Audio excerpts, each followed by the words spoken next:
Okay, I am so honored and delighted by who is speaking next. Dr. Ron Westrum is Professor Emeritus of Sociology at Eastern Michigan University. His name will be familiar to anyone who has read the State of DevOps reports, which I had the privilege of working on for 6 years with Dr. Nicole Forsgren and Jez Humble from 2013 to 2019. It is a cross-population study that spanned over 36,000 respondents that allowed organizations to understand what high-performing technology organizations look like, as well as what are the architectural practices, technical practices, and cultural norms that predict high performance. And without a doubt, what those cultural norms might look like were made possible by the work of Dr. Ron Westrum. He received his Ph.D. in sociology from the University of Chicago, and he spent decades studying complex organizations, including healthcare, aviation, and the nuclear industry. And one of the models that he created was the famous Westrum organizational typology model that brilliantly categorized organizations into pathological, bureaucratic, and generative. It's difficult to overstate just how much the work of Dr. Westrum influenced our thinking, and is featured prominently in the State of DevOps research, in the DevOps Handbook, and the Accelerate books. And when Dr. Forsgren CC'd me on some correspondence that she had with Dr. Westrum, I almost fell out of my chair. And after a quick conversation with Dr. Forsgren, I emailed him to see if he'd be willing to be a guest on the Idealcast, and I was able to interview him for over 4 hours. So up next is a talk from Dr. Westrum in 2 parts.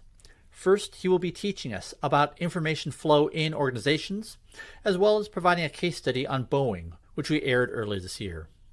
And in the second part, he will talk about the continuation of that research, which only underscores the importance of his work.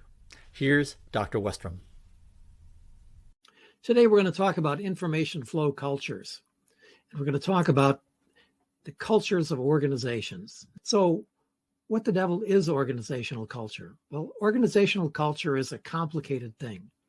For instance, it has the following characteristics. So organizational culture is practices. Organizational culture is thoughts. Organizational culture is feelings. And it is symbols. So while all these are important, we're going to use another index, the flow of information. Why is information flow the right thing to do? The reason is basically information is the lifeblood of organizations.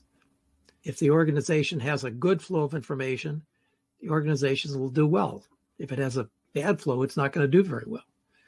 Information is also a powerful index of how an organization functions. An information flow culture, in fact, reflects how managers shape values and behavior. And we're going to describe 3 different information flow types. One of them is generative, where you have a high flow of information, the best. Then there's bureaucratic, which has a medium flow of information, and pathological, which has a low flow. So let's look at pathological flow. In pathological organizations, you get a low cooperation, very high conflict, an emphasis on taking care of the leaders, strict boundaries. Messengers get shot. You have low creativity. So you have a toxic environment. In a bureaucratic situation, you get modest cooperation. The emphasis is on rules and regulation. You have problems with silos. Messengers are tolerated, not necessarily encouraged. Conflicts are tamped down, and creativity is allowed. And here is my slide, which I think reflects the flow of bureaucratic information, which is that it's slow. Now, what we'd really like to have is a generative flow of information where we have high cooperation. We have emphasis on the mission. We have boundaryless organization where things move quickly over the boundaries. Speaking up is encouraged. And in fact, people have psychological safety and high creativity. So here is my example of how a highly creative organization is supposed to function. I think Star Trek is a perfect model. Now, let me emphasize one of the features that goes with generative information flow. At Google, they had a project called Project Aristotle, and he studied what made for an effective team. The number one feature of an effective team was psychological safety, the ability to speak your mind without fear of punishment. When communication is easy, there is more of it. But it's also the right kind of communication. I like to say that a high flow of communication has these 3 characteristics. Number 1, it's timely. Number 2, it's easy to understand. and comes in a form that's easy to make sense of. Number 3, it meets the receiver's needs. Now, there's a classic example of this. During the famous Redstone rocket program, which was one of NASA's first, a prototype went off course and crashed. Wernher von Braun, head of the project, tried to figure out by many analyses what had happened. The analyses did not suggest a cause. Now they were going to have to start from scratch to redesign the missile.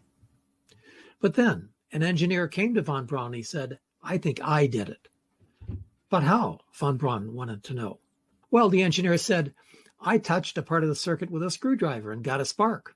I checked, and the circuit seemed to be fine. But maybe that was the problem." Well, it turned out that was the problem.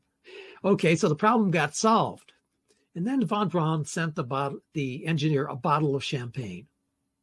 So take a moment to think about your organization. What would happen when an engineer admits to making such a big mistake? Does he get a bottle of champagne? Generative cultures are often found in high-performance organizations. They are common in high-reliability systems that require greater cooperation for success. They're typical of elite military units whose cooperation is legendary, for instance, the Navy SEALs. And they are often seen in consumer and service industries when exceptional consumer satisfaction is the goal. And they are often led by technological maestros. So, what is a technological maestro? Well, this word was coined by Arthur Squires in his book, The Tender Ship, about leadership and technology in World War II. And it meant the top leaders had these characteristics. Number 1, technical virtuosity. Number 2, a high energy level.